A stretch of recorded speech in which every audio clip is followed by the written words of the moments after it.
think of a favorite memory that you have of Jason, and then we'll invite Reverend Dr. Howell back up here to share his story.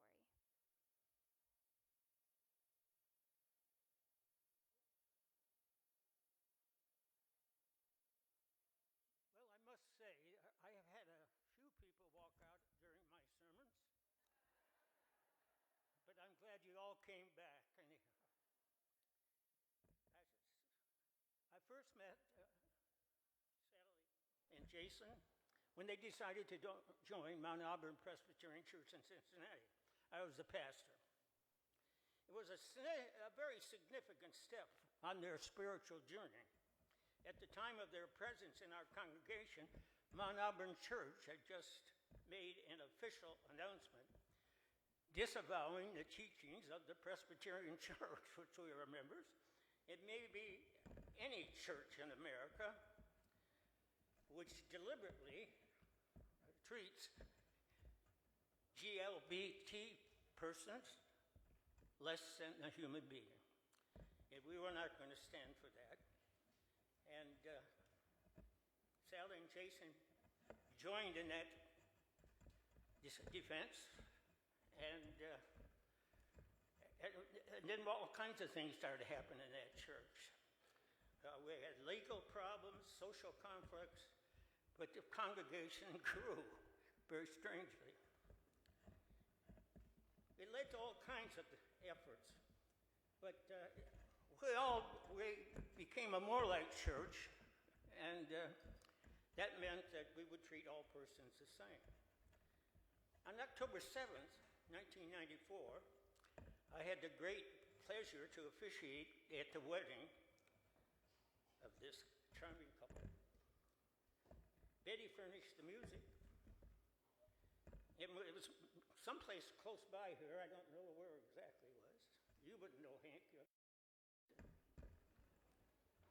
We pastors conduct a lot of marriages, a lot of weddings.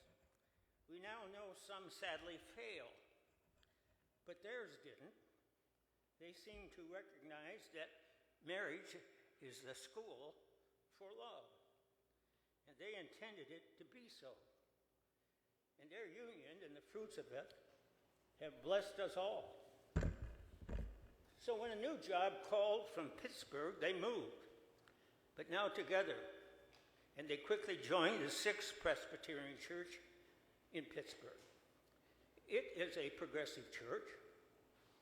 After all, the kindly Mr. Rogers attended there, and his wife was a member. Well, we know that Mr. Rogers didn't talk down to kids, and neither did Jason, who, like Rogers, has a calm and distinct dialogue with children as well as adults. It was sad for us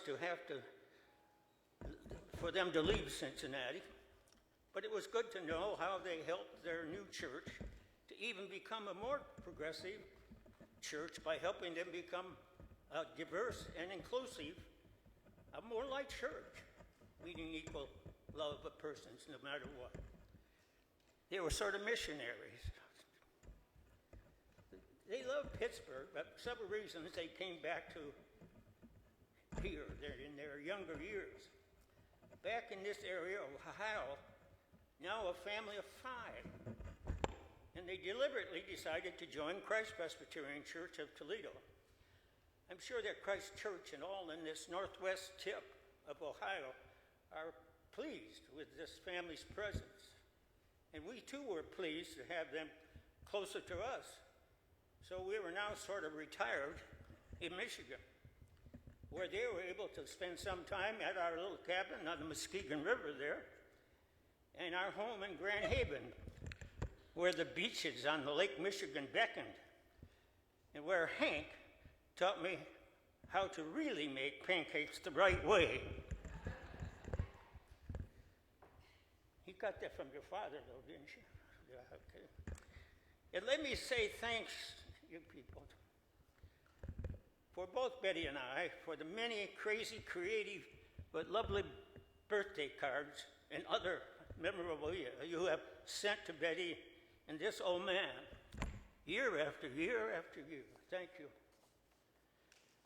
But let me end with this. Let me end with this. Jason, your life ended too soon. Your 25th wedding anniversary is only 7 weeks away, and you were planning to celebrate it. That hurts. That hurts. But even so, thankfully, your whole life has been a celebration. Yes, too soon, but it was never an incomplete life because it was a life full of the courage to be, the incredibleness of love. And as a teacher of the sciences, you would confidently say that God is the many-named one, in whom we live and move and have our being, assuring all of us that we have an indelible place in this great web of life. And so you would, I certainly believe, utter at the end of this earthly life, say a thankful amen. And like Jesus, who too lived a short life, a life you were well acquainted with, well, we give thanks to you, Jason, that you demonstrated some of the same blessed character traits that Jesus had. Yes, you have helped make God more real on the face of this earth, which is all of our calling. And now you are embraced in our hearts, God's everlastingness, and we say adieu. But we know you will always come back to us, especially to Sally, Hank, Sam, Eleanor, like rain. That was some of it tonight. Rain from heaven. Amen.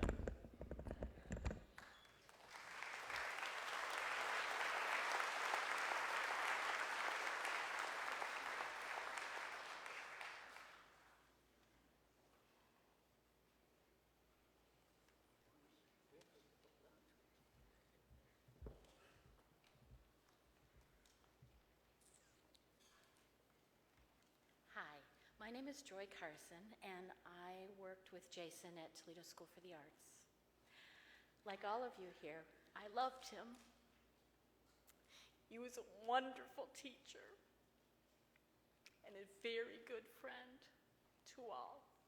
His students loved him. The faculty loved him. And I'd like to briefly tell you the first time I met Jason, it was a very funny day. Because Jason was funny, and he was smart, and he was incredible in every way. I was walking to the lunchroom, which is on the 3rd floor. I teach design, and I'm on the 4th floor, and I really don't get downstairs very much. So I was walking down, and I was going through the hall, and I heard this incredible laughter. You all know what I mean, right? And that giggle at the end. And I thought, who is that? That was nobody I had ever met before. I knew that because this was really unusual. I walked into the lunchroom, and my friend Ron Levecki was there, and there was Jason. And Ron introduced me and said, "This is our new science teacher." And I thought, wow, well, isn't he a breath of fresh air?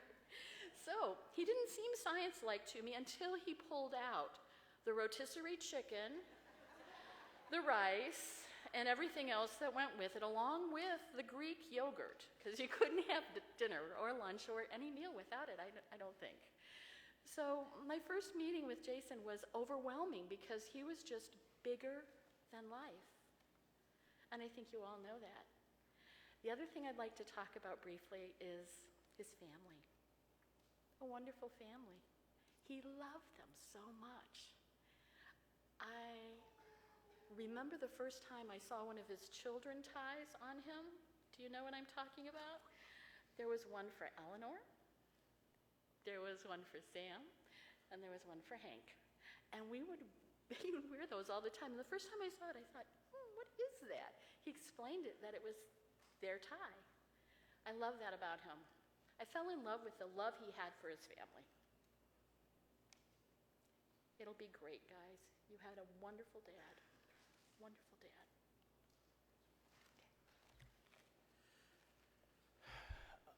I'm Ken Burchett Householder. I taught science with Jason at Toledo School for the Arts. I thought I knew what I wanted to say when I came here today, but I think I'm going to change it up a little bit. Everything seems to be following themes. Family, fairness, food.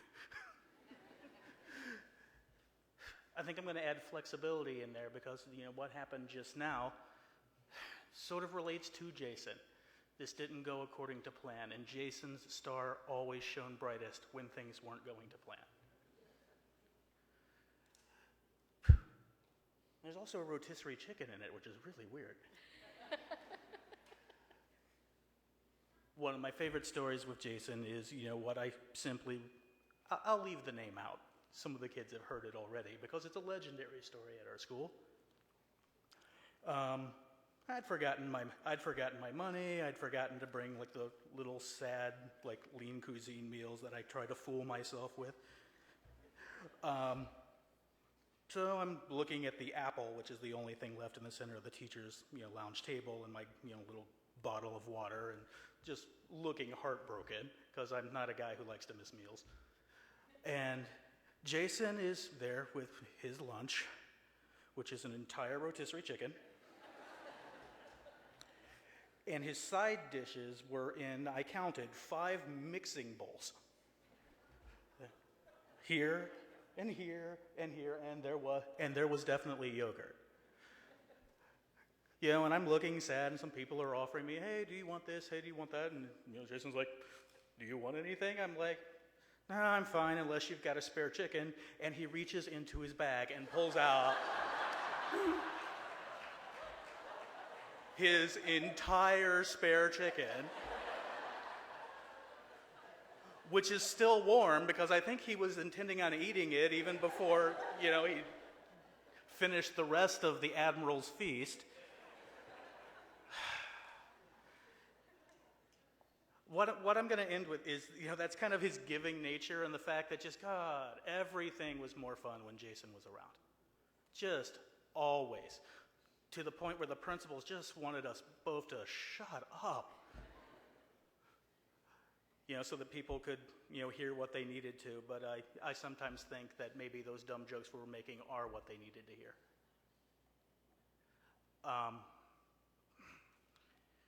What I can say is this, I'm a person who sometimes takes things entirely too seriously. It's part of my nature. I'm in a building filled with, teenage art students, so there's plenty of drama to go around. And Jason would wander in, and you'd find yourself talking to him, and you'd find yourself walking out and just feeling that the world was somehow better than when you started talking to him, and then you'd be halfway home before you realized that the only thing he'd said is,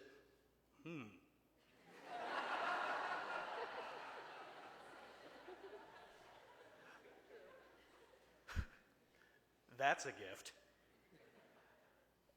And I think that for all of us who have been exposed to Jason, that it's going to gift that is going to keep on giving for the rest of our lives.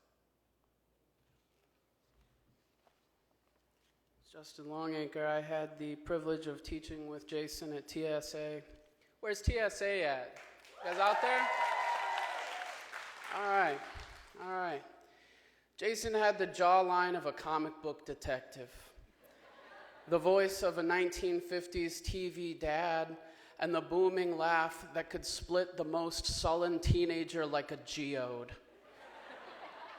He liked bacon, beer, sports, and the wilderness. Basically, he was a real dude. And yet, as doodly as he was, Jason embodied an alternative to toxic masculinity. He had a big voice, but he used that voice to make sure that other smaller voices were heard. He was a leader, but he used his power to empower others. He was willing to be vulnerable, even if that meant submitting to student choreography. He wasn't afraid to own his feelings and to help others do the same. I remember more than one occasion, Jason bringing me a cup of coffee from his own private stash when he could tell I was feeling down, and taking a minute to listen to my problems. You see, Jason was a nurturer. He fed people. And sometimes that meant bacon and pancakes.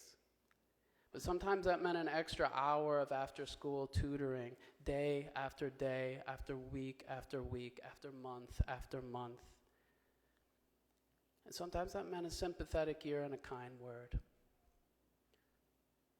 Jason Thomas was a good man in a world that doesn't always encourage men to be good, and yet so desperately needs them to be so.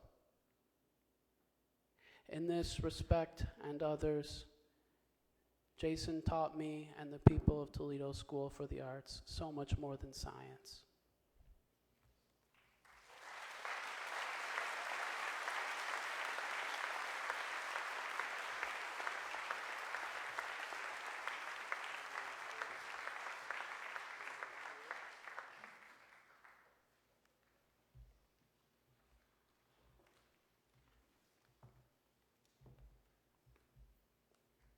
Hi, I'm Cindy Sepernick, and I'm Jason's sister-in-law.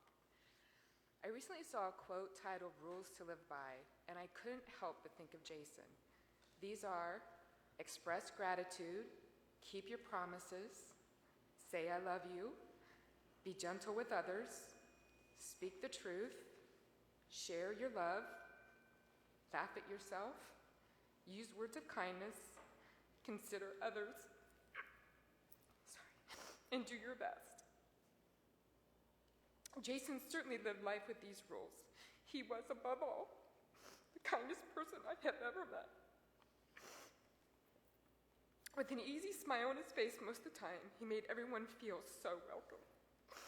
He was the first to come to the door to greet everyone in the family with a hug and a kiss when we would arrive from out of town. He had this understated strength about him. Although he wouldn't make it obvious, he was always there for everyone, whether it be during family holidays or just when our kids would spend the night at the GT house when we were in town. He had a certain presence that was strong enough to light up an entire room. His love was deep and lasting. He loved Sally so much, and with the addition of Henry, Sam, and Eleanor, it grew to encompass them all. Jason was a perfect example of how to be a great dad, and I think it was his favorite job of all. When he wasn't making delicious, healthy food for his family, he was transporting the kids to their various events, cheering at their soccer games, and just generally being the best dad a kid could ever hope for. He and Sally were two partners in their love and raising incredible kids. Jason was well known for loving the outdoors. When I see anything that has to do with camping and hiking, I will always think of him. From the hundreds of miles that he and Sally hiked together, to hiking the Allegheny Trail with the entire family, and the recent family trip out west to hike the national parks, it was a true passion. One of his favorite things to do was to sleep under the stars. Jason touched the hearts of so many and had such a strong connection to his community. The number of people who will miss him so dearly is a testament to this. I know he's left a large hole in our family that will never be able to be filled quite the same. Jason, you will be dearly missed.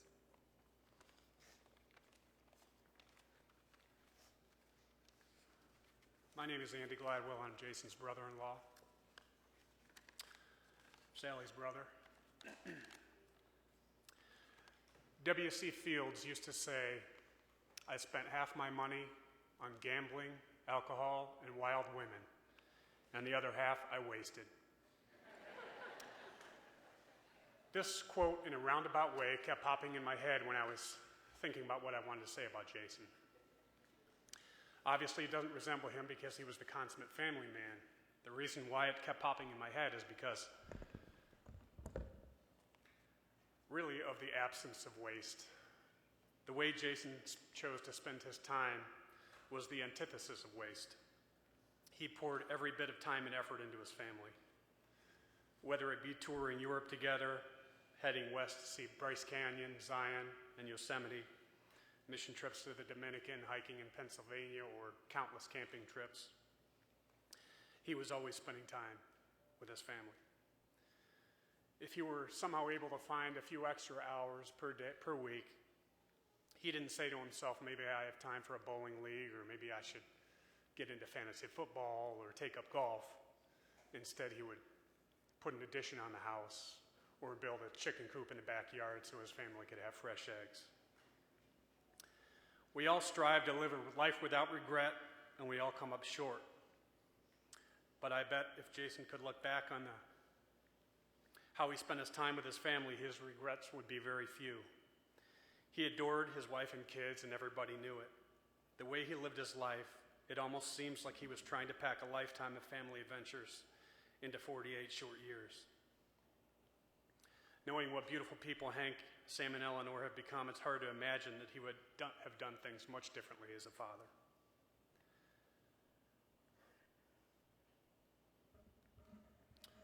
When we were sitting at Coyle Funeral Home Monday in front of the casket,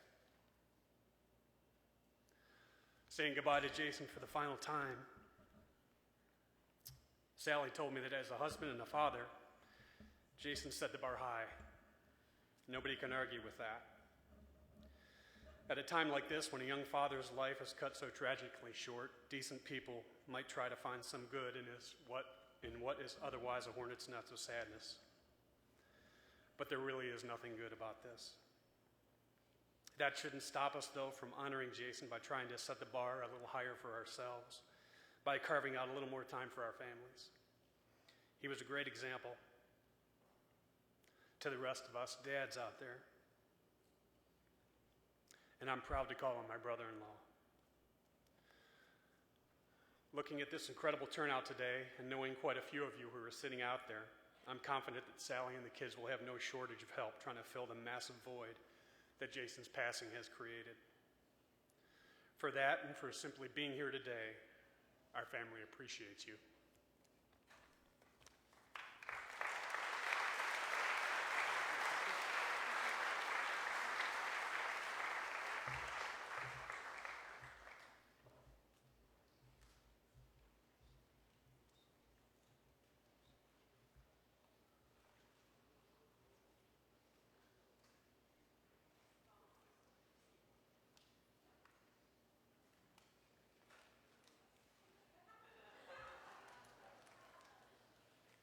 I never know how to dress for these things, so this seemed like an easy out. Plus today, I wanted to take a couple minutes and pay homage to the many things that Jason loved, including science and humor. My name is Glenda Garrison, and through Westside Montessori, I have been fortunate to know the Gladwell Thomas family since 2003, when Hank, then little Henry, came toddling through the door. At 14 months, he was defying physics, wearing a backpack as big as his entire body. And we guessed that was probably full of snacks, as he was his father's son. Sam, with his quiet smile, was just 4 months old then. And I have known fabulous Eleanor for her entire life. Sally and Jason were always volunteering at school, and it wasn't long before we became friends, sharing many glasses of wine, similar social concerns, and lots of laughter. Sally and I have even been in the same book club for 10 years. But today's about Jason. As a nod to his passion for science, today I will look at the atomic structure of Jason Thomas. My disclaimer here is that I was a history major. Atoms are building blocks, and Jason was just that, an integral part of so many things. The nucleus of an atom is the central and most important part. There's no question that Jason's nucleus was comprised of love, compassion, and humor. We all know that, and that's why we're all here today. Now, atoms can link together through strong, attractive forces, bonds, and the bond was mighty between Jason and Sally. Pretty sure some fusion happened there. The love they had for each other was visible and based upon an amazing foundation of mutual respect. The depth and integrity of Jason and Sally's relationship could be considered a rare and precious element. Jason and I shared a different love, a love of humor. And Jason was funny, with an ever-present smile and fantastic laugh. We had discussed taking a comedy improv class together, but Jason determined that his electron load was already at capacity, so our plans had to be put on hold till a future time. But Jason wasn't sad about delaying improv, because the electrons flying around his nucleus were all the highlights of his full life. His beautiful relationship with Sally, being an incredible dad to Hank, Sam, and Eleanor, his teaching career, his church, being a friend to many, an amazing cook, and of course, a soccer dad. As their family grew, the five elements, Jason, Sally, and the kids, bonded and became the Gladwell-Thomas compound. A meld of laughter, joy, enthusiasm, passion, and kindness. With Jason's death, the compound will be reconfigured, but the nucleus of love, compassion, and humor will remain, as it is found in each member of the family. To help keep Jason's memory alive for the family and for the general good of our world, let's commit to making a difference at a molecular level by spreading Jason's light and positive energy through laughter and kindness.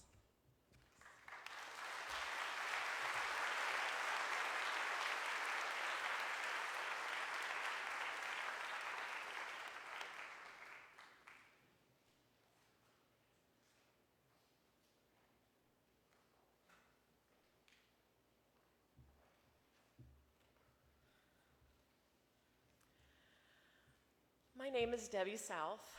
I have known Sally for 30 years this month. I went to Xavier University with Sally, and I can recall my junior year on 6th floor Coleman at Xavier University, seeing Mr. and Mrs. Gladwell moving Sally into her freshman dorm, and I was her resident assistant, or RA. And I met a lot of freshmen that day, and they're all wide-eyed and all excited. There was something different about Sally that I saw from the beginning, and I just knew we would be friends for life, and here we are still today. But with Sally, as many of you know, Sally had her lifelong boyfriend Jason that I soon met, and I'll be honest, my first impression, I was a little judgy. He had long hair, wearing Doc Martens and jeans and in this white t-shirt, and that was kind of like his daily uniform. He wore that all the time, and I thought, man, he's kind of edgy for Sally. But as time went on, I got to know him a little better, and he started to really impress me until one day, or one night, I should say, the fire alarm went off at 6th floor Coleman, or all of Coleman, and I took my job as an RA very, very seriously. And I checked every room, looking and making sure everyone left and went outside. And I opened up Sally's door to her room, and Sally wasn't in there, and her roommate wasn't in there, but there's Jason hiding in her room during a fire alarm. So being that I took my job so seriously, of course I had to write Sally up. So to this day, we get a lot of giggles out of that.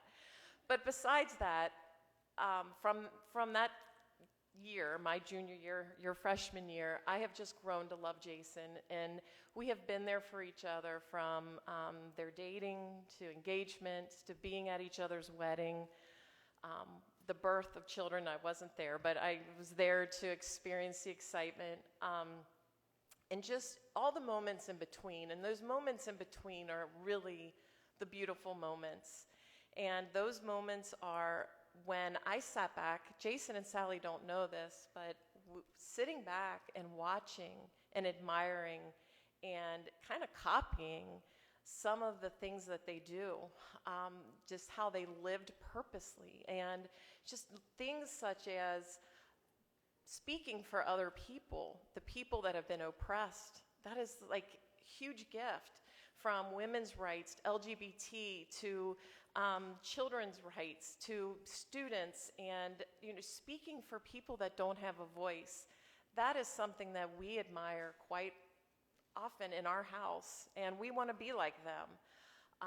And that's what I'm going to do to remember Jason and our family, is to bring some of his causes, let it be the environment or speaking out for other people.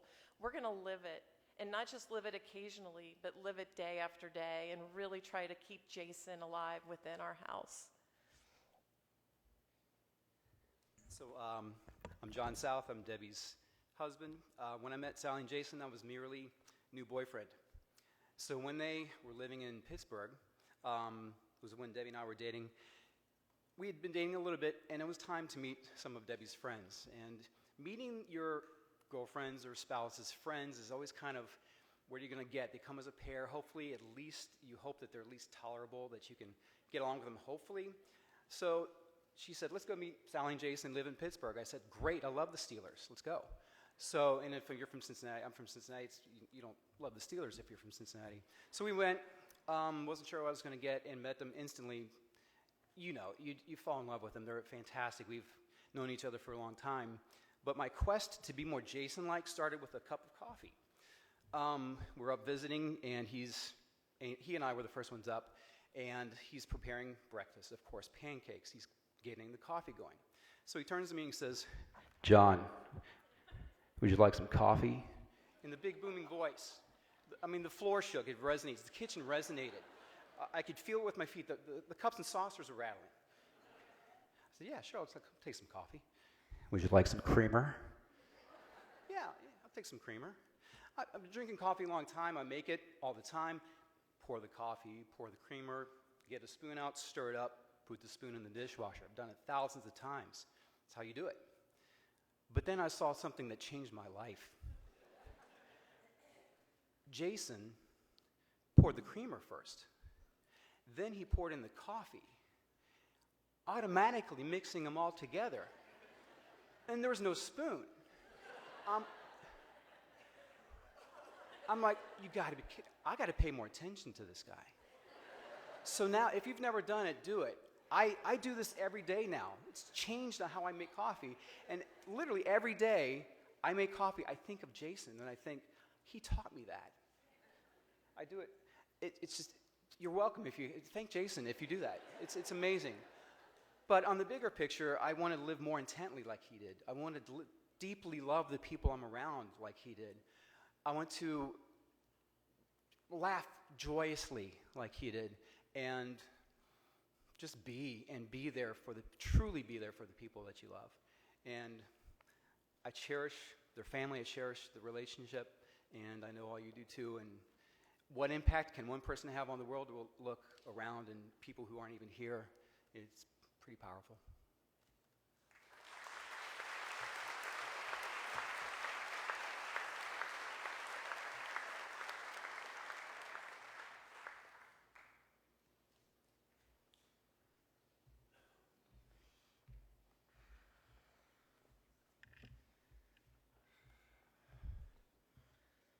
Thank you all for coming. I'm Tom Gladwell, Sally's brother, Jason's brother-in-law, my kids.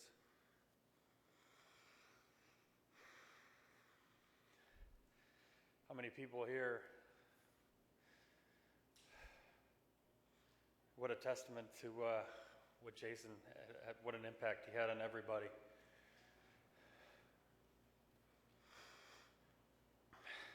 My story about Jason is when he and I were riding together in his gray Mazda 323 when he was on his day of his marriage to my sister. And I had known him pretty well by then. He was already a member of the family, in my opinion. So we were going to Island Gardens, just talking like regular, like we always did every day.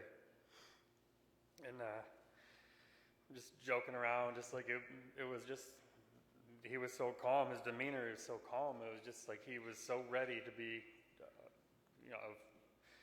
not quite a father yet, but a husband, and just, I could tell just by me asking him, like, Jason, you ready for this? Just joking around, like, he's like totally ready, like without a shadow of a doubt.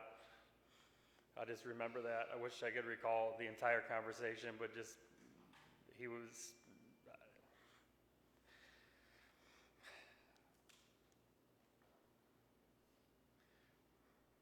he was an awesome brother-in-law.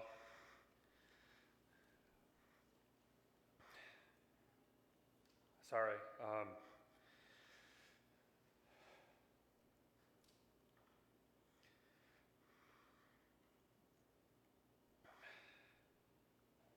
He's a great dad, great husband, and to be greatly missed.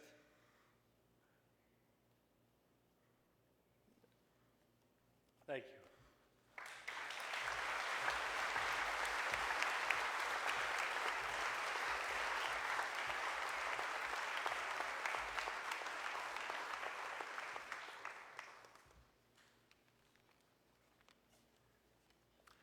Hi, everyone. My name is Anil Chablani.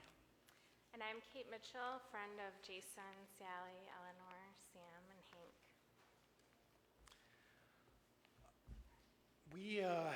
We first got to know Jason through our kids and relationships that our son Malcolm and Jason and Sally's son Sam formed in grade school very young. And as our families began to spend more time together, it wasn't very long before we figured out what made Jason so beloved and special. As you've heard from many others, Jason was about living in the here and now. Jason was present, and that was for the big things in life, and that was for the small things in life. And we are so honored and grateful to have spent both of those times with him. But what was so special to me and what I cherish from Jason's friendship was the everyday and the interactions and seeing how his spirit came to life. You know, you look at photos of Jason with his family in Europe and you see this huge smile. But I saw that same smile in the parking lot at Westside, where we passed each other many times. I saw it at the soccer field waiting for our kids to finish practice. Jason had this happiness and contentment with his life. And when I think about it, and when I try to think what it was, I think it was very simple. Jason loved who was in front of him, and he cared for those around him. That was first and foremost his family, but it was his friends, his students, his community. And we feel so honored and grateful to have spent so many of those times with Jason and sharing in that spirit. Many years of good times and the great fortune and honor to have spent his final days sharing in that spirit with him as well. And I'd just like to share a few memories of Jason. We are not the most exciting people, but we do like to host parties. And we hosted Mardi Gras parties because we lived in New Orleans for a while. And the Gladwell Thomases came to a Mardi Gras party, and we were making this big pot of jambalaya, but realized we had no rice, which is a really critical ingredient in jambalaya. So Jason raced home and rescued us by bringing a huge bag of brown rice. Only we did not usually use brown rice in our jambalaya. We usually used white rice. But the brown rice was amazing, and it was so much better, and now we always make our jambalaya with brown rice. And we will always think of Jason when we make our jambalaya. And he also made, for our Mardi Gras parties, a homemade king cake, which is quite an accomplishment. Although very, very strangely covered sprinkles, not the traditional purple, green, and yellow, but amazing king cake. And then when we had our Old West End festival parties, which a lot of you came to, we were always excited to see what baked goods he would bring, breakfast muffins and breads and coffee cake. And he always came with such a smile on his face and enjoyed being there, and we enjoyed being there with him. And we have so many other memories of him being on the road to soccer tournaments and stopping for food and laughs. Some pretty crazy costumes at Trunk or Treat, for those of you who've seen those. And he wore them with such pride and confidence and enjoyed every moment. And we had the great privilege of doing some amazing life experiences with the Gladwell Thomases, including going to the U2 Joshua Tree reunion tour, which was amazing. Seeing Hamilton together in Chicago, so we will always have those memories of Jason and Sally and Hank and Sam and Eleanor. But I also just wanted to share with you some memories from our final days with Jason, because they were glorious. They were glorious days. On the Saturday when we were camping, Jason and Sally came back after waking up early to go to a soccer tournament where Sam and Hank were playing on the same team and playing with and against really good friends. And they were wearing their matching Mommy Valley shirts, and they were both grinning from ear to ear and were so filled with happiness and joy.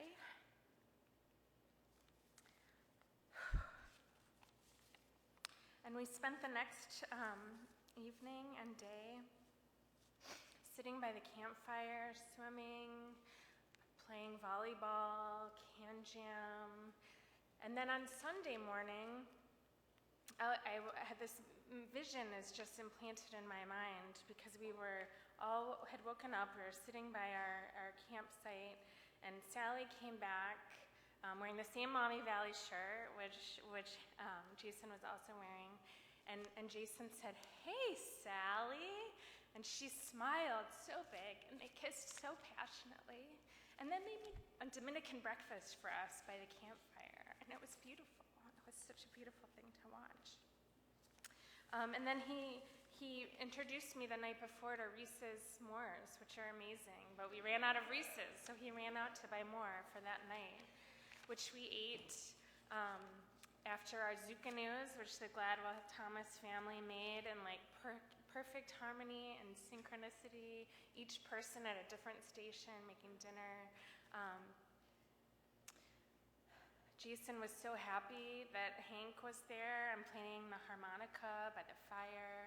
We were singing, listening to songs. They were very happy times, and he was so relaxed and so content and so full of joy, and we're so grateful to have spent those times with you. And we finally just want to say that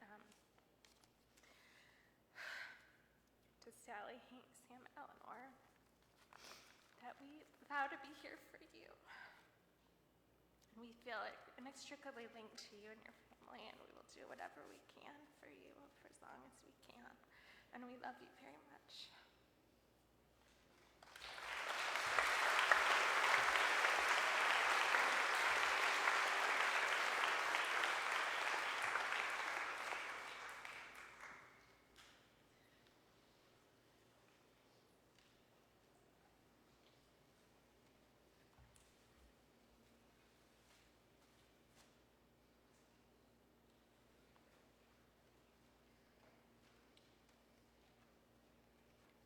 It's tough to get old. Hello, my name's Bing Lynch. I'm here today humbly representing Jason's Ohio University family. We've heard some touching tributes today to Jason. He was a teacher, a mentor, a husband, a father, a friend. But before all these things, Jason was an 18-year-old eccentric goofball. We knew him as JT. I want to give Sally, Hank, Sam, and Eleanor a little glimpse into his freshman year at Ohio University.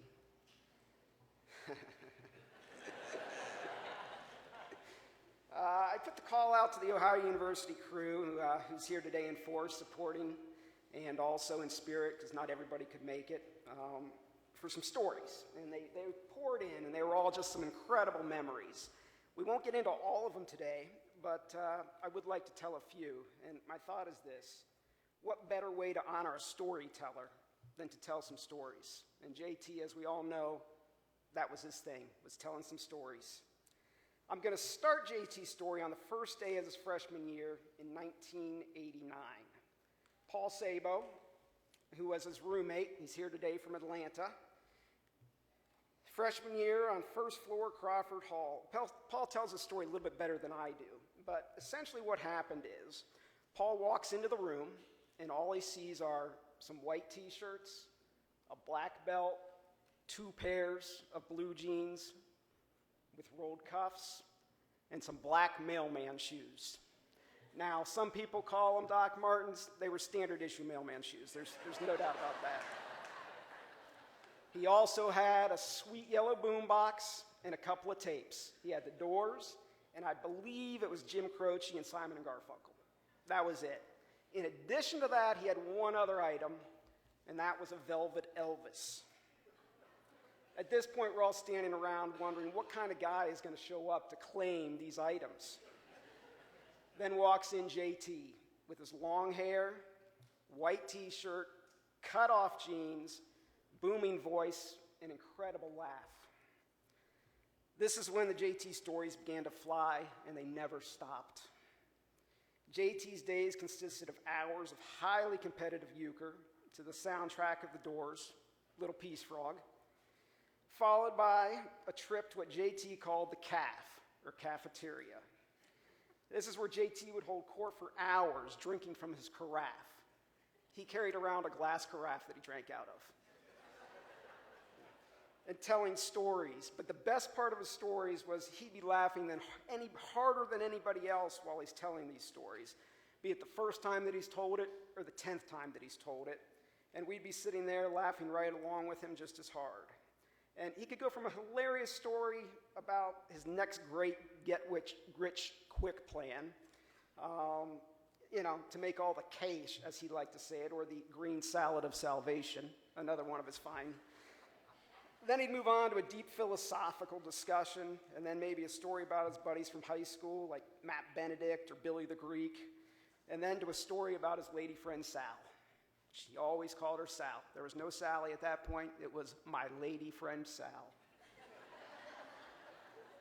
From the CAF, he'd pick up an ice cream cone and sit on the wall and say hi to the ladies as they walked back to McKinnon Hall. JT used his incredible sharp wit and creativity nightly to come up with nicknames for just about anybody that walked by. From there, we'd move out front, throw the frisbee, and then maybe head over to the intramural field so JT could show off his graceful moves, his athletic prowess, and his competitive nature.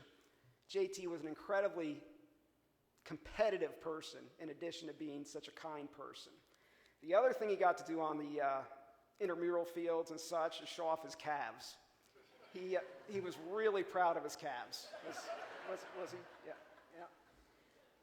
Now, in reading the incredible memories from his students online, in addition to being the incredible father, the incredible teacher, the mentor, the role model, breakfast did seem to be a common theme throughout a lot of these memories. Well, it all started on Fridays at OU. Fancy Fridays was the day that JT and Lou, who's here from Colorado today, would dress up special and head over to breakfast.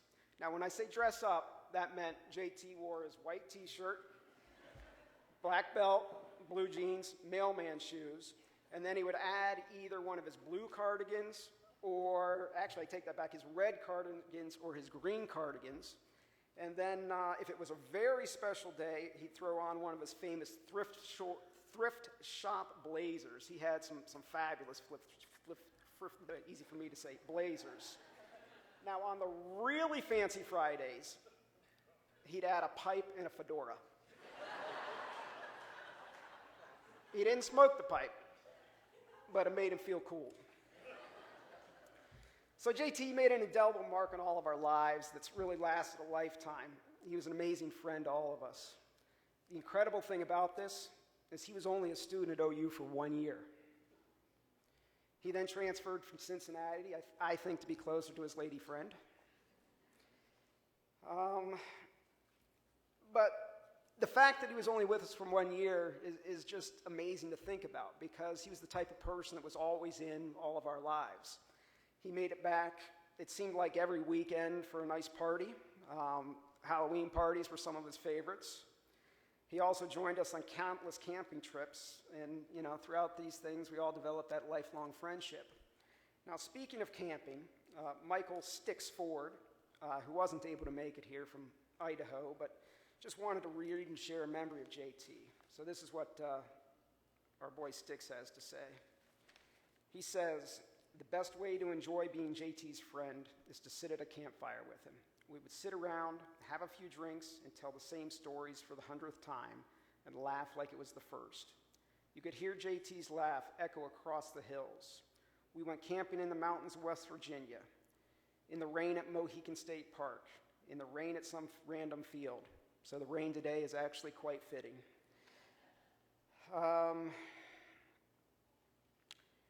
It didn't matter where we were. It just mattered that we were all together. I always enjoyed seeing the tales of JT and Sally's travels around the country. I always hoped that someday they would come to Idaho. I wanted to share some fun and adventure in the mountains with them, but mostly I wanted to sit at a campfire with JT one more time, hear that laugh echo in the mountains, maybe tell an old story one more time. We're going to have a campfire after the services, depending on weather, and we hope to relive and retell some of JT's greatest stories. Now, if you were paying attention earlier, I told you that he brought just a few things to school. One of those things was the famous Velvet Elvis. Somehow I ended up with the Velvet Elvis. For years, it was hung in a place of prominence at school or in my apartment that I shared with Sticks until I got married. And then it didn't quite fit in with my wife Chris's, also one of the OU crew. It didn't fit in with her design scheme, so it kind of got relegated to the basement. Well, I started a business 10 years ago where we fix up houses and resell them. So we finished our first house, and we needed to stage that house. And I knew the one thing that I needed was a Velvet Elvis. So I went down to my basement, I got the Velvet Elvis, we hung it up in our place, and the house sold in no time at all. And after it closed, the real estate agent called my real estate agent and said, "Hey, I was supposed to put the Velvet Elvis in the contract. My buyers wanted it. Would you give it to us?" I'm like, no way. So ever since, whenever we finish a house, we ceremoniously hang the Velvet Elvis as an homage to JT and an homage to the old days. Now, today,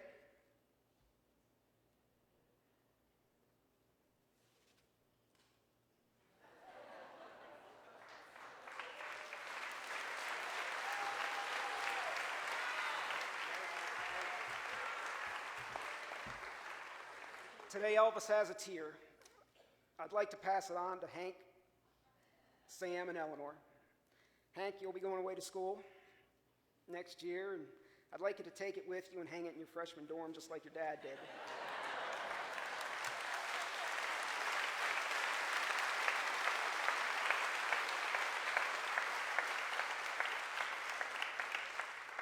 You can use it as a daily reminder of all the great times you had. And it'll also give you the opportunity to tell your friends some incredible stories about your dad when they ask, "What is that?" You can then pass it on to Sam and Eleanor. Sorry, Eleanor. A Velvet Elvis in your room, but hey, it'll be cool. Don't you worry. So Sally, Hank, Sam, and Eleanor, your OU family would like to tell you that we love you. We're heartbroken for your loss. We'll continue to pray for you. and continue to tell JT stories to keep his legacy and memory alive. Rest in peace, JT. Godspeed. Love you, brother.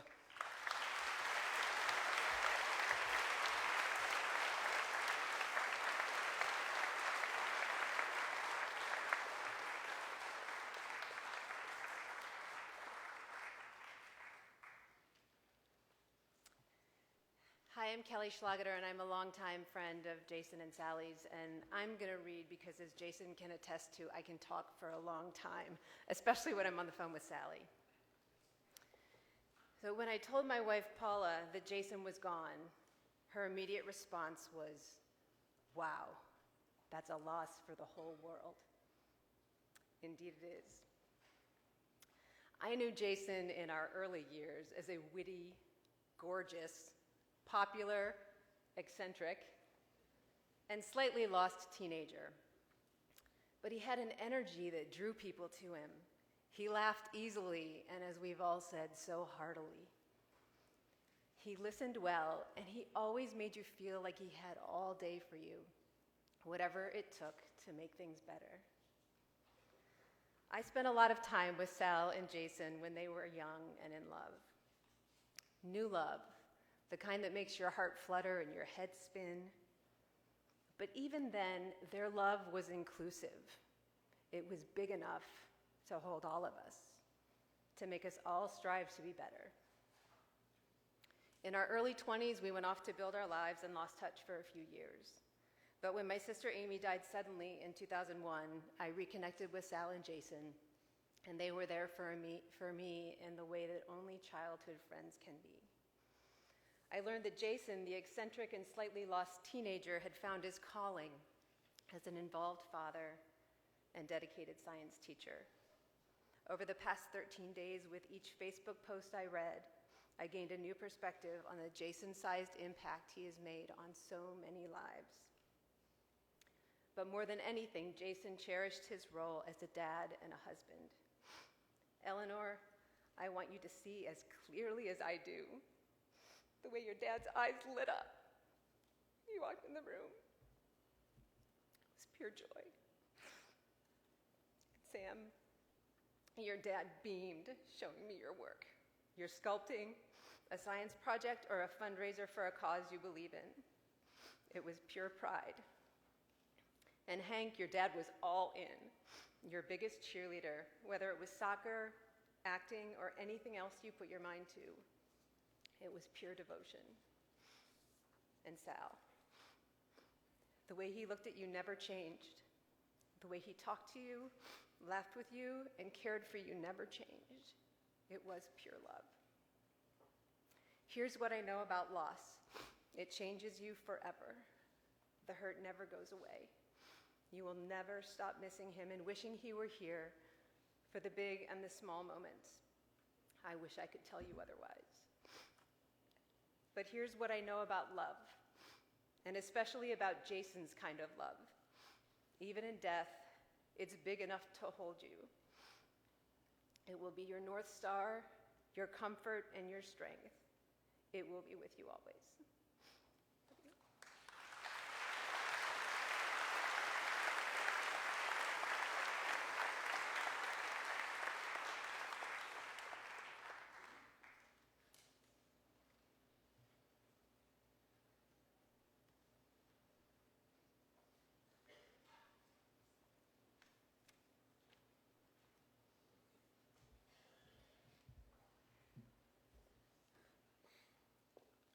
Dave Gensler. And Beth Gensler. So as Jason, one of the life lessons Jason taught me, if you love somebody and want to celebrate them, you put them on a tie. That's definitely that's how it goes, right? But yeah, I don't know when, Bible Thomases weren't in our lives. I mean, it's hard to, one of those milestones like AD, so we also got to celebrate the last weekend with the Sally, Jason, the kids, and Kate and Neil and the boys. So. Sometimes you aren't born into. Sometimes you find them years later, and you don't know you're even looking for them.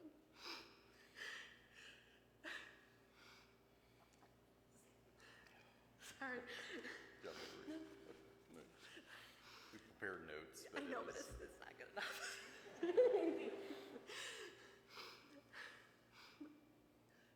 Sometimes you're lucky enough to find family that you didn't know you had and didn't really know you needed. And then you're so happy that you have these people to share your life and your kid's life with, and to be a part of their kid's life, and to know that there will always be love.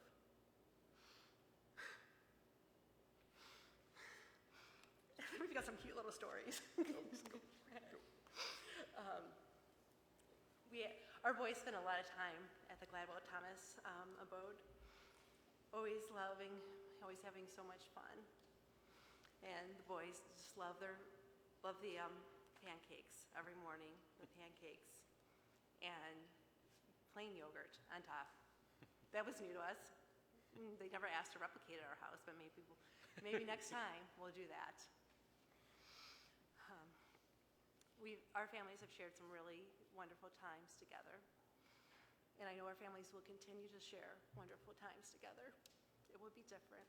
It will be harder. But we will. Jason, I probably should tell this one. Sure. Okay. One of my favorite stories was when the time that Jason, after we went to a Mud Hens game, greeted us in their backyard kitchen with an entire key lime pie and a bottle of wine with a very risque name. And at that moment, I was very thankful that the Gladwell Thomas kids took Spanish instead of French. He could tell a joke without saying a single word, couldn't he?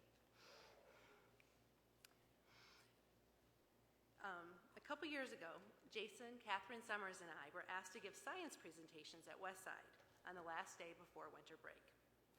Catherine and I, mainly because our sciences aren't as demonstrable, gave very nice PowerPoint presentations. Then Jason took the stage and literally blew us all away by setting things on fire. But Catherine and I were just as thrilled as the kids. But actually, was the best part of the presentation was seeing how he taught science.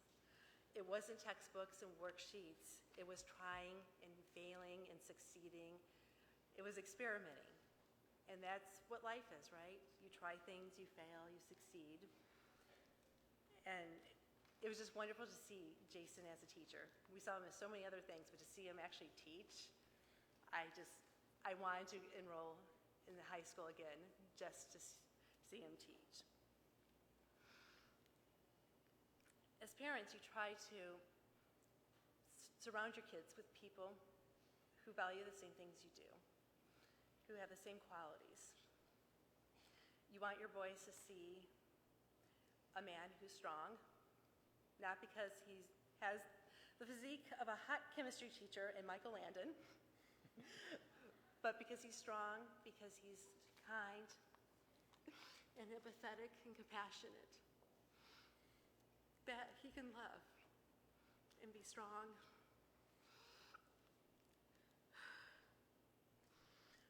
We loved him so much. We love you kids too. And you will always be part of our lives.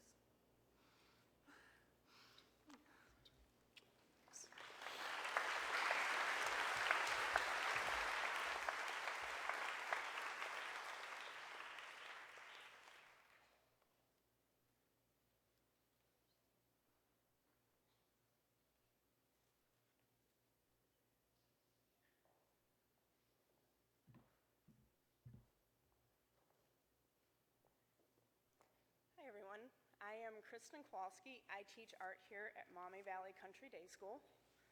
Maumee Valley. And Jason would be laughing that there's an art teacher on stage, so if I cheat on my notes, I apologize.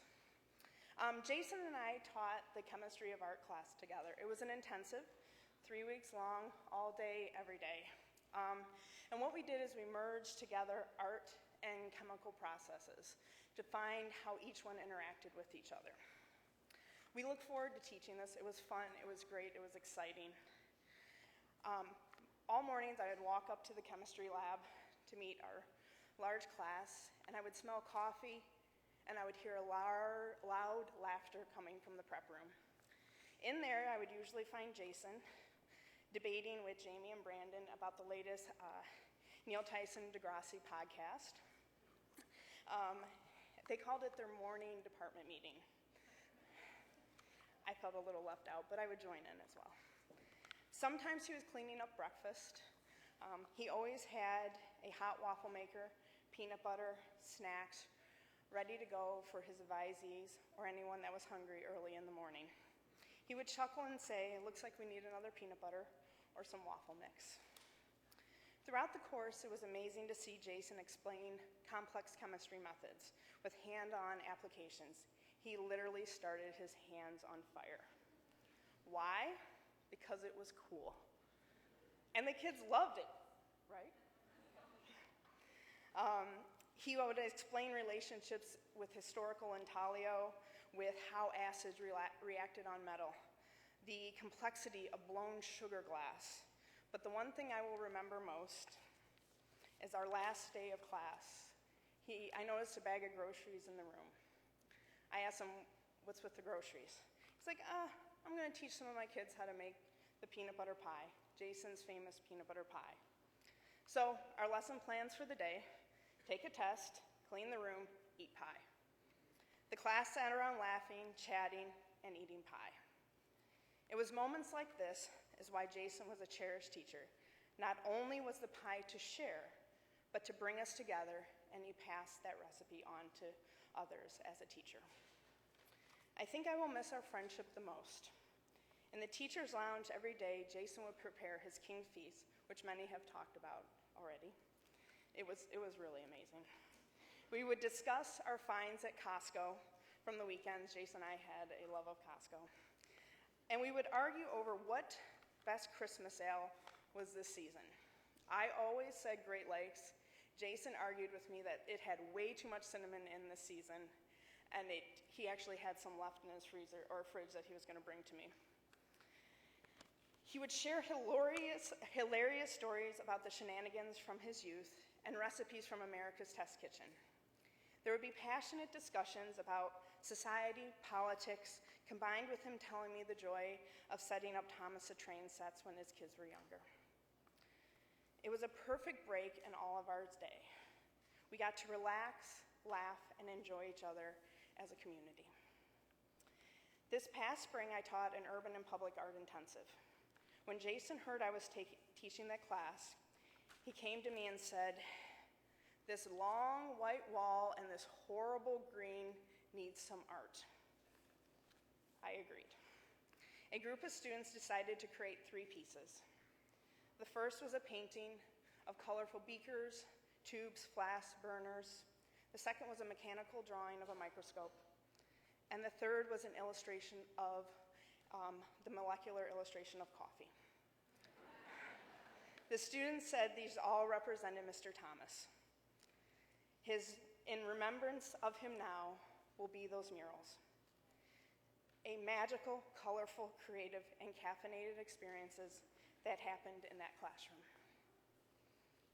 Our halls will never quite be the same, but what he has left our community in a short time are life lessons that we will always have for each other. Always greet each other with a large smile and a genuine hello. Relax, go with the flow, it will always work out. Be an advocate for the voices and be a voice for the causes that you believe in. Treat the students like they're your own children.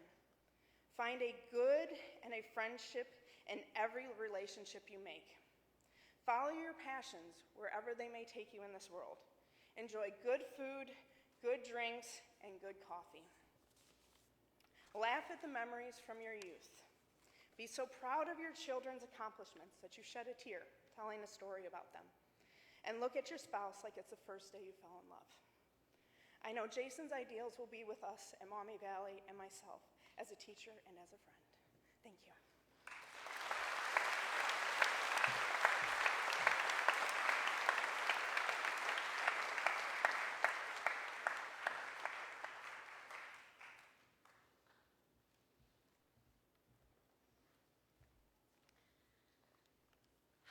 I'm Heather McKay.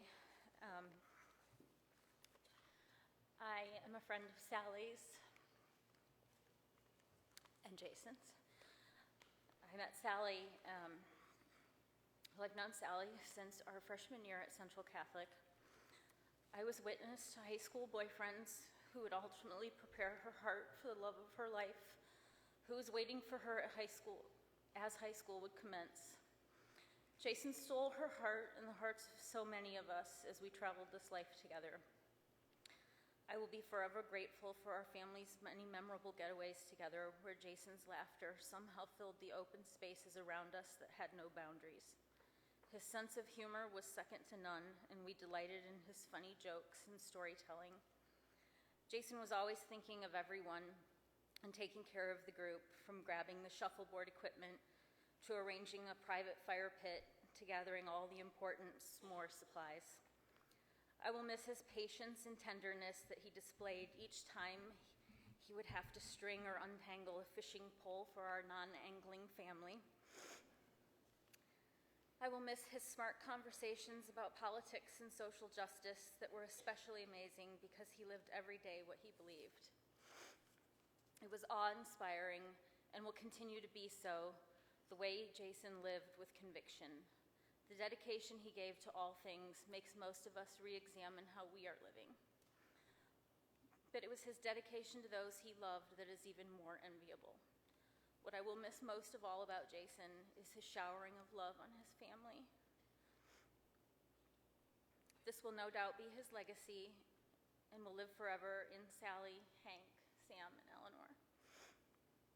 To the four of you especially, I know he is with you always. In the spirit of your great love of music, I share from The Power of Two by the Indigo Girls. You know the things that I'm afraid of, I'm not afraid to tell. And if we ever lived a legacy, it's that we loved each other well.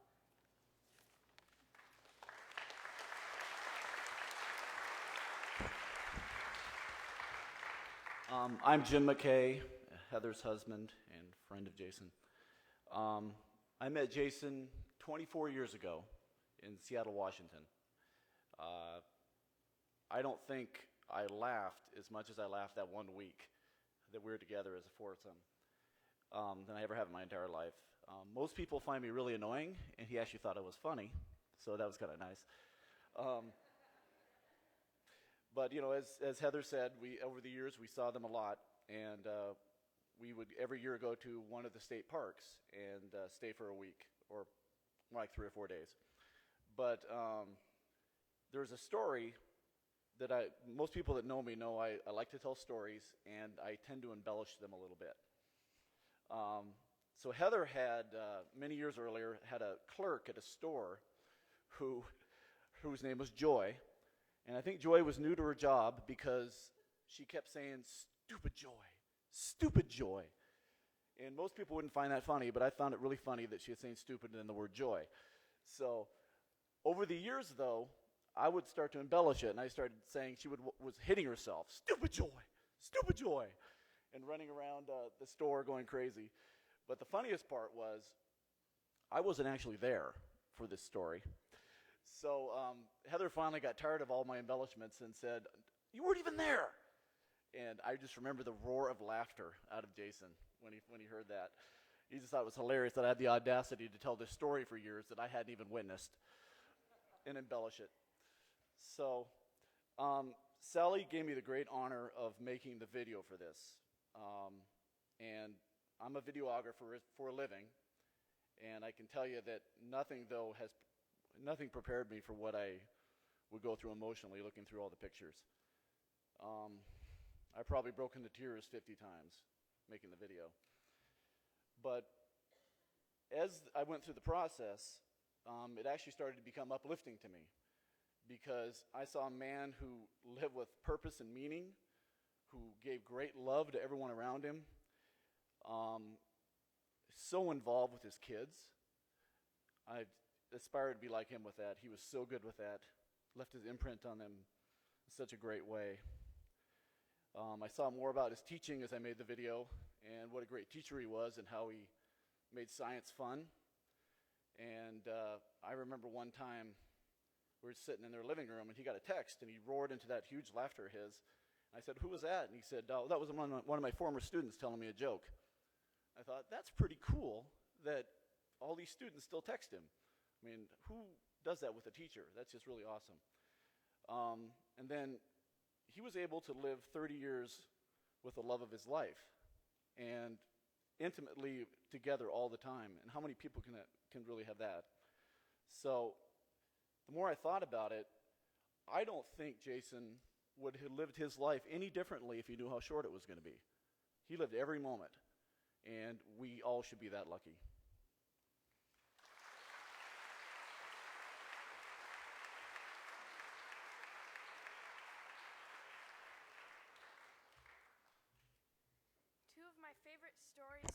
Two of my favorite stories of Dad are when I was about 5 years old. Dad and I had just dropped off Hank and Sam at school. I was sick, so I couldn't go to school. Dad had to get something from his classroom back at TSA. While riding in the car, I asked Dad how high the radio could go, and all he replied with was, "Let's find out." So we turned up the radio as high as it could go and rolled down all the windows and drove around downtown Toledo with the music blaring.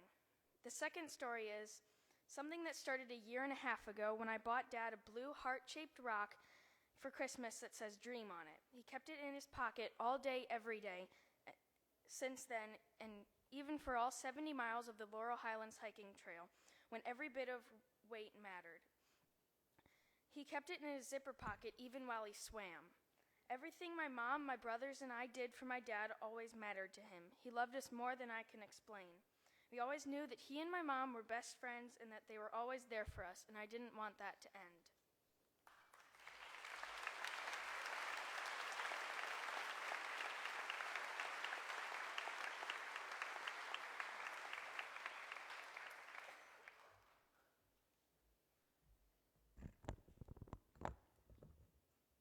So, one of my favorite stories of Dad takes place last spring at one of my soccer games. It was just Dad and me at the game, as Mom, Hank, and Eleanor were at other soccer games. The game started, and within 2 minutes, I scored off a corner kick that I took. My dad cheered very loudly, yelling, "Yes, Sam," and "Great job."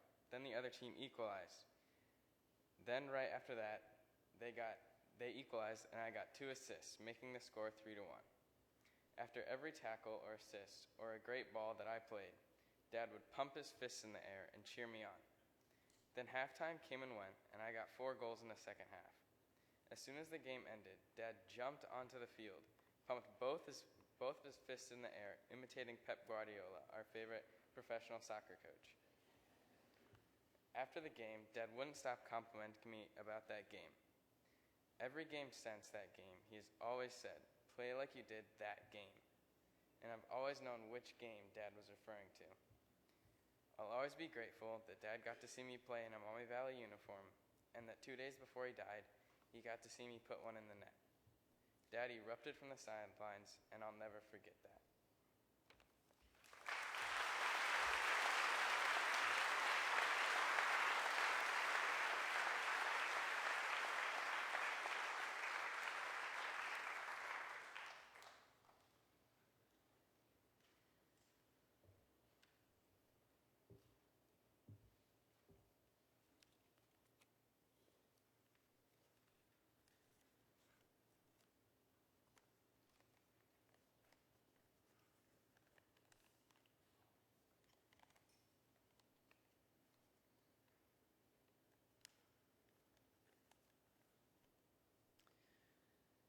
A couple of months ago, when our family took our epic trip out west, Jason and I began writing marriage vow renewals to each other, intending to use them as part of a 25th wedding anniversary celebration in October.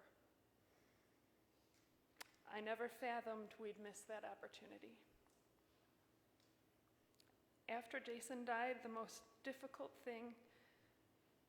one of the most difficult things I did that night was to take a shower. Knowing I'd be washing Jason's sweat off my skin for the last time shattered my heart in a way that I can't describe. miss Jason's smile, his voice, his cocked eyebrow expression. I miss the smell of his neck.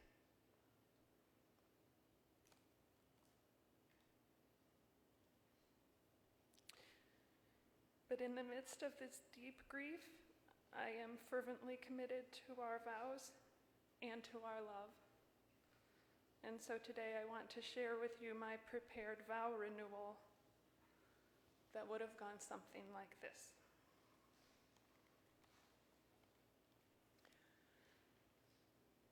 Jason, every day that I wake up next to you is a good day.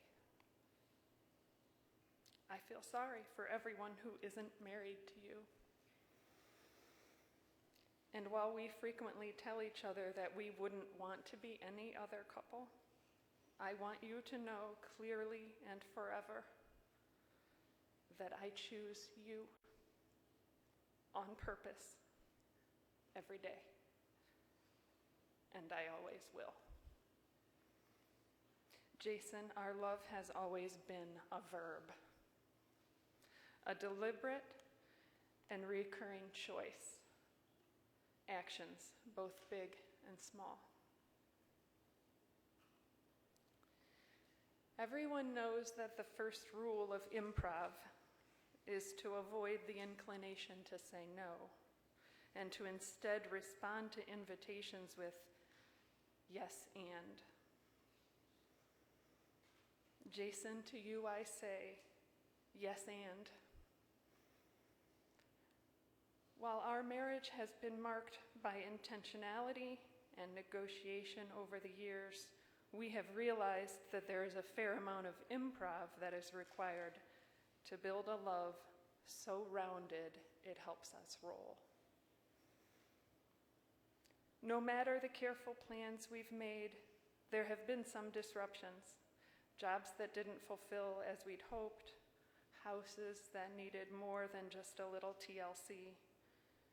And we have always responded with an improvisational yes and. Always yes and.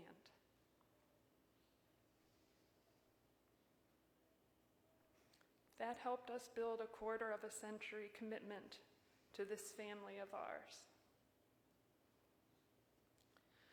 Our love has not been circumstantial. It wasn't just a feeling. Even back in those early days, over 30 years ago, when we simply couldn't stand to be apart for a single minute, we began to build a love that was a reoccurring choice, over and over again, day by day, and sometimes minute by minute. It was making plans for our ongoing romance, our co-parenting, our beautifully interconnected lives, plans that were often made during our many car and hiking trips, usually to a backdrop of folk music or New Orleans jazz.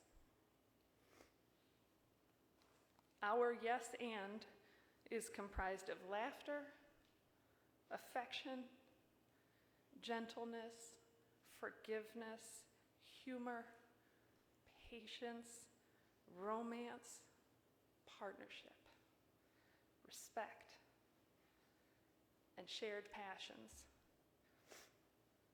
There are 3 people on this planet whom I love and whom you love more than anyone else ever could. This shared love is beyond what I could have ever comprehended back when we first said, I do. But it sustains me like nothing else. When I think of us, I consistently have this one prevailing thought, and that is that I know there will never be 2 other people who love these 3 to the degree that we do. And that is irreplaceable. I thank you for your partnership. We are true co-parents to the benefit of Henry, Sam, and Eleanor. as well as each other. I thank you for your support of equality in marriage and elsewhere. You have always been my greatest champion, believing in me consistently, even when I struggle to believe in myself. I am enamored with your ready, bellowing laugh, your dimpled smile, always your default expression, your comfort in your own skin, your dedication to our family, your creativity, tenacity, compassion. I love you for your kindness, your humor. I love your nerdy affinity for science, how you won't let your students use the F word, Fahrenheit, in class, which I find makes you both sexy and slightly subversive. You are, without question, the most interesting person I've ever met, and therefore the one who has always captivated and sustained my attention. I love you deeply, broadly, madly. And on this day, and everyone in the future, to you, Jason Thomas, I say yes, and.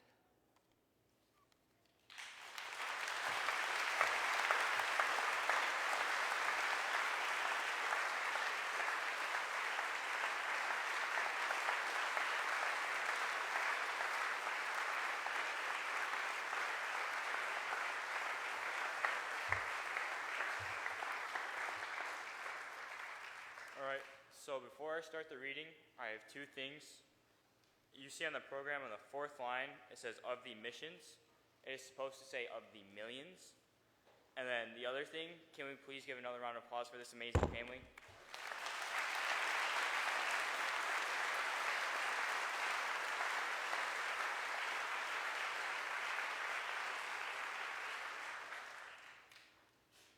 Today, we celebrate your very existence.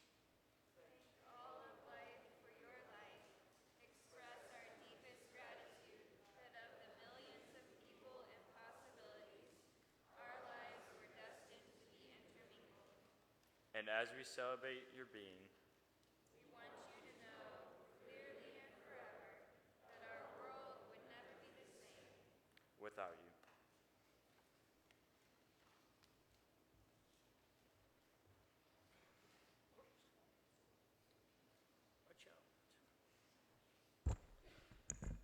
Let us pray.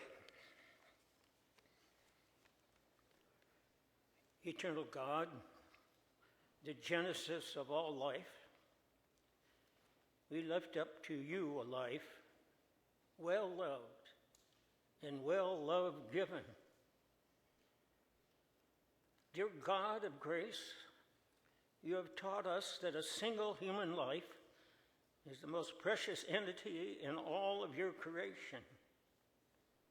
Strengthen our lives to be among the healers and the lovers. You have taught us that our existence on earth is too much filled with petty thoughts, trivial pursuits, and with meanness toward our fellow creatures. Instead, may more Jasons come forth to walk this earth. You have taught us that it is good to live with the knowledge of our own finitude, that to be human is to be vulnerable to both positive and destructive agencies in this world, so that we should live as if each moment may be our last. A fresh expansion of compassionate living. And in your providential care, let us hold on to your values, which are able to meet our deepest needs, giving us the courage and the faith to comfort any power in the universe, even the reaper, whose name is death. And so we believe death does not have the last word, that life has depths in it that death cannot touch or replace. So before you, God of grace and glory, knowing that there is nothing love cannot face, we give thanks for the sacred signature of Jason's soul and commend him to your everlasting care, praying together the words of your special child that taught us, Our Father, who art in heaven, hallowed be thy name. Thy kingdom come, thy will be done, on earth as it is in heaven. Give us this day our daily bread, and forgive our debts as we forgive our debtors. And lead us not into temptation, but deliver us from evil. For thine is the kingdom, and the power, and the glory forever. Amen.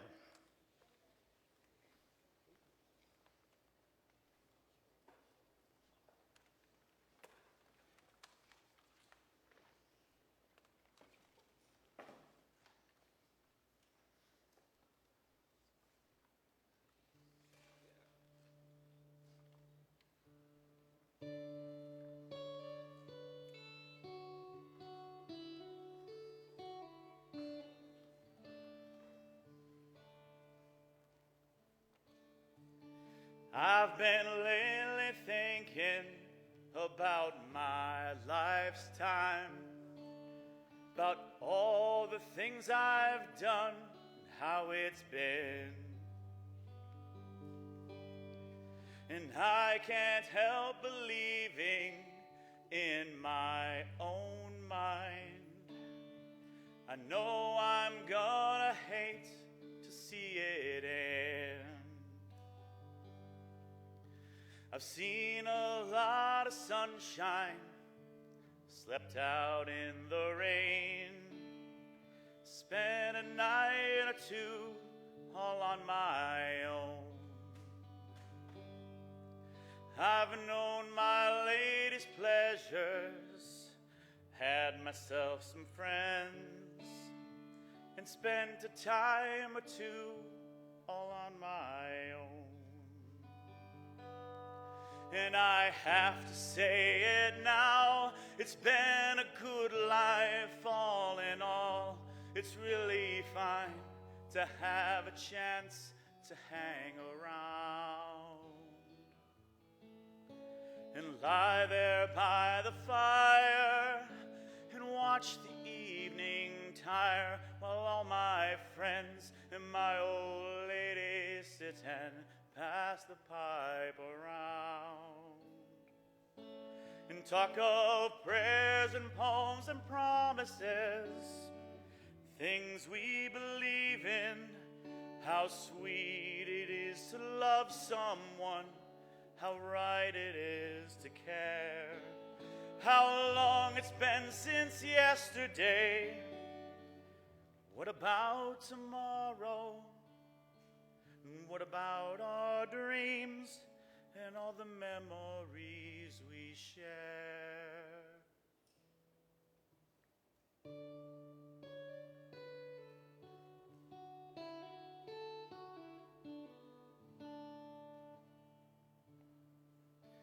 The days they pass so quickly, and nights are seldom long. And time around me whispers when it's cold. The changes somehow frighten me, but still I have to smile. It turns me on to think of growing old. For though my life's been good to me, there's still so much to do. So many things my mind has never known. I'd like to raise a family, I'd like to sail away and dance across the mountains on the moon.